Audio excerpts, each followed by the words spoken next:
acontecimiento que siempre se presenta en nuestras escuelas es que surgen los conflictos.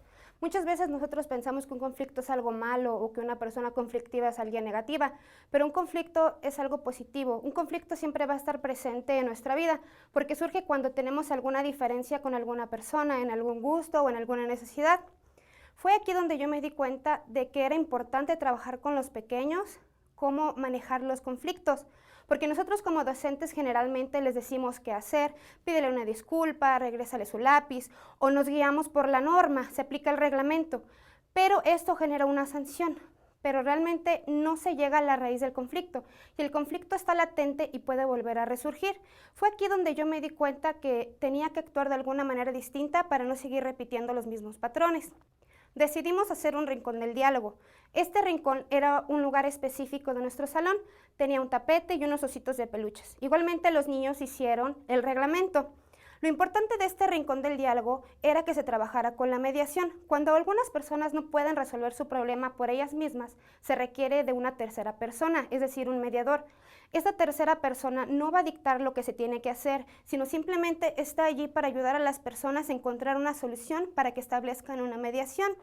Así que yo como docente mediadora lo que hacía era que generaba que los niños encontraran un espacio para solucionar sus problemas.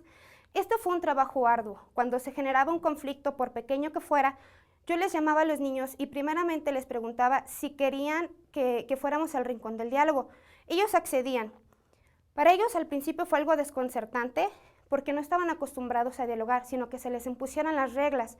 Cuando yo les pedía que me dijeran qué era lo que pasaba, ellos decían, es que me pegó o me hizo esto, pero no trataban de ver qué era todo el contexto en el que había sucedido. Posteriormente, establecíamos las reglas. ¿Cuáles eran las reglas que creían necesarias para poder llegar a un acuerdo? Como escucharnos, respetarnos, pero también mencionaban por qué era importante escucharse y por qué era importante respetarse. Es decir, mi visión es importante, pero también es igual a la visión del otro. Comentaban después cada uno su visión, lo que sentían. También yo como docente mediadora intervenía si es que notaba que se empezaban a insultar o empezaban a elevar su volumen de voz. Yo les pedía que tomaran una pausa, que se escucharan, que se pusieran atención, hacía paráfrasis de lo que ellos decían. Después continuábamos tratando de buscar una solución. Esta solución surgía de ellos, yo no la imponía. Ellos simplemente decían, bueno, pues respetarnos, y yo les preguntaba, ¿respetarnos de qué manera? ¿Cómo podemos demostrar ese respeto? Después tratábamos de establecer un acuerdo. Este acuerdo surgía de los niños. Yo simplemente trataba de escucharlos y de que ellos se dieran cuenta de la importancia de seguir este acuerdo y se le daba un seguimiento. Estos trabajos fueron muy importantes para los niños tanto como para mí porque ambos nos enseñaron una nueva manera de trabajar. Fue un trabajo muy difícil porque se empezó desde el primer año y continuó hasta segundo año. Al principio los niños sentían como que no estaban muy seguros si querían trabajarlo de esta manera, pero poco a poco fueron sintiendo el gusto de hacerlo, se sintieron muy cómodos. Además, a lo largo del segundo año, los pequeños ya no solo recurrían a mí. Al principio venían y me decían, maestra, queremos ir al rincón, pero ya después ellos eran los mediadores. Tal vez no seguían el proceso de la mediación como tal, pero sí lo iban haciendo, o ellos mismos invitaban a sus otros compañeros, vamos al rincón si es que sentían que tenían que dialogarlo.